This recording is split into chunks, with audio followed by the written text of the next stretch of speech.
74 death ಆಗಿದೆ, 74 FIR ಆಗ್ಬೇಕು ಅಂದ್ ಕೂಡ PL ಫೈಲ್ ಮಾಡಿದೀನಿ. ನಾನೇ ವಕಾಲತ್ ಹಾಕಿರೋದು ಅದ್ರಲ್ಲಿ. ಅದೇ ನಾನು ಹೇಳಿದ್ದು, ಒಂದು ಎನ ಬಿದ್ರೆ ಏನ್ ಮಾಡ್ಬೇಕು, ಅದು ಬಾಡಿಲ್ಲ, ಹಂಗೆ ಊತಾಕಿದ್ದಾರೆ, ಯಾರೋ ಮಾಡಿದ್ದು.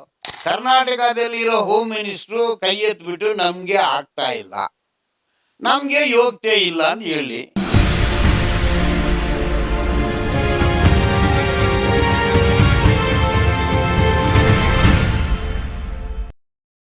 ಎಪ್ಪತ್ನಾಲ್ಕು ಡಾಕ್ಯುಮೆಂಟೆಡ್ ಸಾವುಗಳು ಆಗಿದೆ. ಈಗ ಒಂದು ಸಾವು ಬಿದ್ದಿದೆ, ಎನ ಬಿದ್ದಿದೆ ಅಂತ ಇಟ್ಕೊಳ್ಳೋಣ.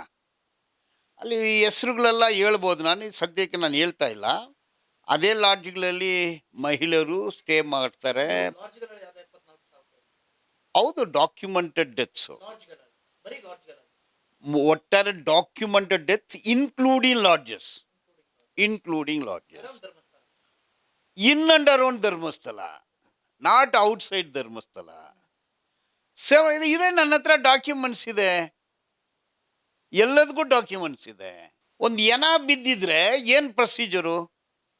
ಇನ್ಕ್ವೆಸ್ಟ್ ಪ್ರೊಸೀಡಿಂಗ್, ಶವ ತನಿಖೆ.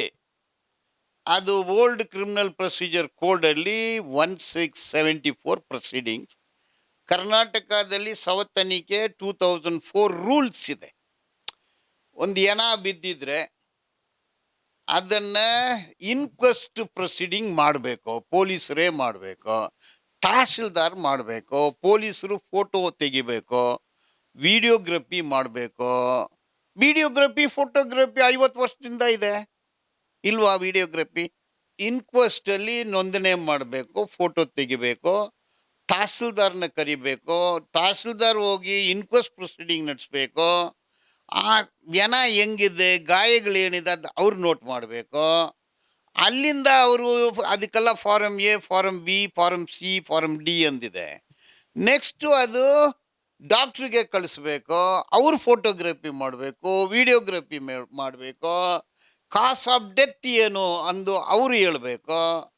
ತದನಂತರ ಅದನ್ನು ಕೋಲ್ಡ್ ಸ್ಟೋರೇಜಲ್ಲಿ ಇಡಬೇಕು. ಕೋಲ್ಡ್ ಸ್ಟೋರೇಜಲ್ಲಿ ಇಟ್ಟ ಮೇಲೆ ಏನು ಮಾಡಬೇಕು, ಅದನ್ನು ಪೇಪರ್ಗಳಲ್ಲಿ ಎಲ್ಲರಿಗೂ ತಿಳಿಸ್ಬೇಕು. ಸಪೋಸ್ ಇಫ್ ಇಟ್ ಈಸ್ ಆಕ್ಸಿಡೆಂಟಾ, ಸೂಯಿಸೈಡ, ಅಥವಾ ಹಾಮಿಸೈಡ, ಮರ್ಡರ, ಅಥವಾ ಸಹಜ ಸಾವ. ಈಗ ಆಕ್ಸಿಡೆಂಟು, ಸೂಯಿಸೈಡು, ಮರ್ಡರ್ ಇದ್ರೆ ಅದು ಕ್ರಿಮಿನಲ್ ಇನ್ವೆಸ್ಟಿಗೇಷನ್.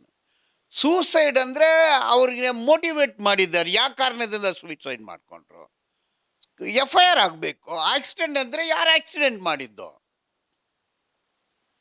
ಸೊ ಅದಕ್ಕೂ FIR ಆಗಬೇಕು. ಕೊಲೆ ಇದೆಲ್ಲ ಇಲ್ಲದೆ ಅಲ್ಲಿರೋ ಮಹಾಬಲಪ್ಪ ಅನ್ನೋ ಒಂದು ಡಾಕ್ಟ್ರು ಪರಿಶೀಲನೆ ಮಾಡಿದಾನಂತಾನೆ.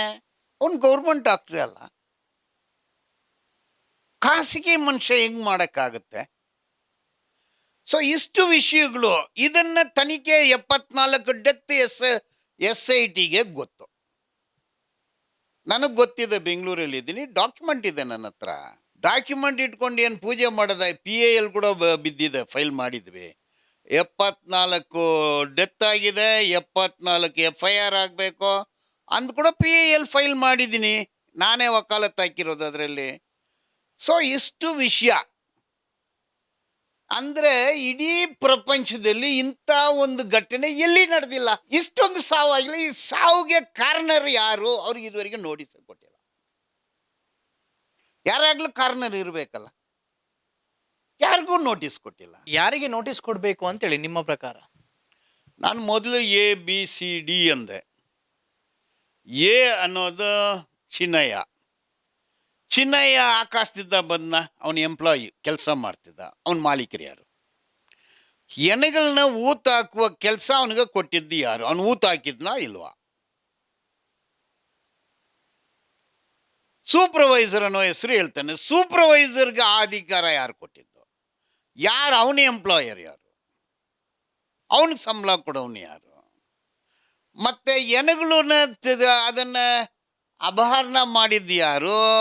ಹಿಂಸಾಚಾರ ಮಾಡಿದ್ದು ಯಾರು? ಅತ್ಯಾಚಾರ ಮಾಡಿದ್ದು ಯಾರು? ಕೊಲೆ ಮಾಡಿದ್ದು ಯಾರು? ಅವ್ರಿಗೆ ನೋಟಿಸ್ ಕೊಡಬಲ್ಲ. ಅದ್ರ ಬಗ್ಗೆ ತನಿಖೆ ಆಗಿದೆ. ಅದಕ್ಕೆ ಎ ಗೊತ್ತಿದ್ದೆ, B ಯಾರು, C ಯಾರು, D ಯಾರು, E ಯಾರು? ಏನು ಆಕಾಶದಿಂದ ಏನೋ ಬಂತ?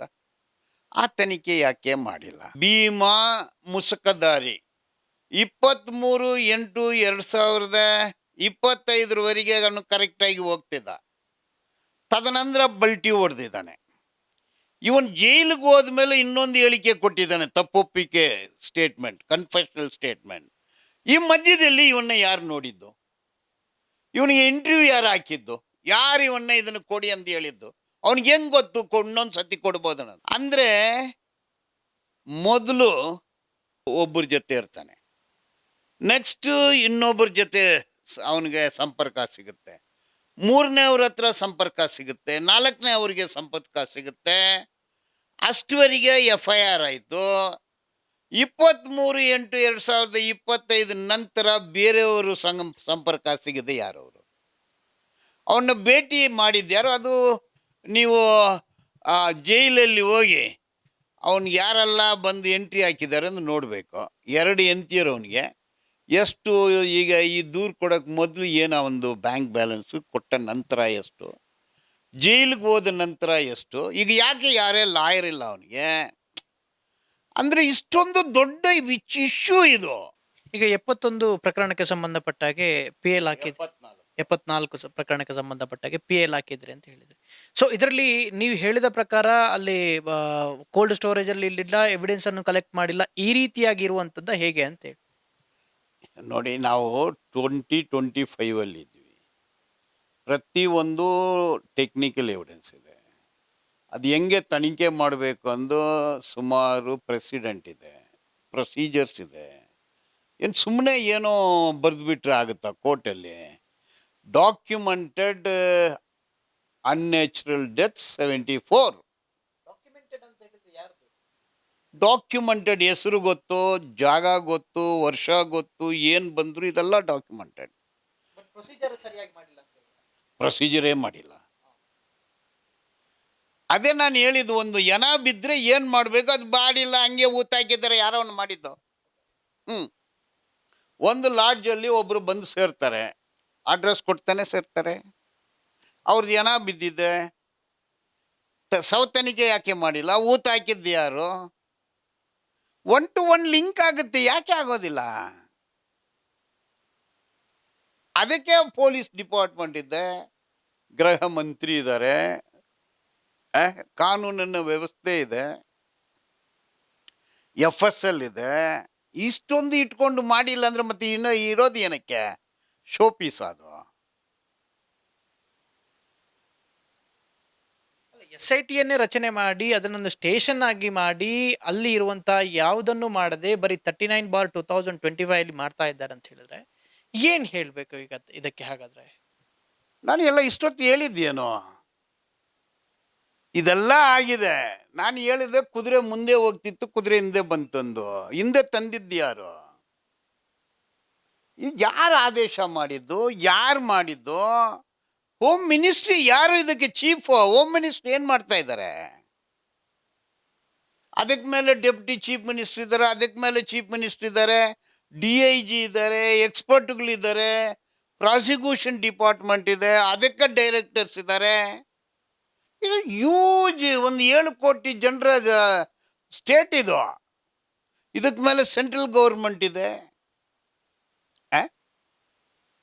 ಇಷ್ಟೊಂದು ಎಸ್ಟಾಬ್ಲಿಷ್ಮೆಂಟ್ ಮಾಡೋಕ್ಕಾಗಲಿಲ್ಲ ಅಂದರೆ ಏನು ಅರ್ಥ? ಅದು ಯೋಗ್ಯತೆ ಇಲ್ಲ ಅಂದರೆ ನೀವು ಕೈ ಎತ್ತಿಬಿಡಿ. ನೀವು ಕರ್ನಾಟಕದಲ್ಲಿರೋ ಹೋಮ್ ಮಿನಿಸ್ಟ್ರು ಕೈ ಎತ್ತಿಬಿಟ್ಟು ನಮಗೆ ಆಗ್ತಾ ಇಲ್ಲ, ನಮಗೆ ಯೋಗ್ಯತೆ ಇಲ್ಲ ಅಂತ ಹೇಳಿ, CIDನೂ ಹೇಳಿ, ತಜ್ಞರುಗಳು ಹೇಳಿ, CBI ಕೂಡ ಹೇಳಿ ನಮ್ಗೆ ಯೋಗ್ಯತೆನೇ ಇಲ್ಲ ಅಂತ ಹೇಳ್ಬಿಡಿ.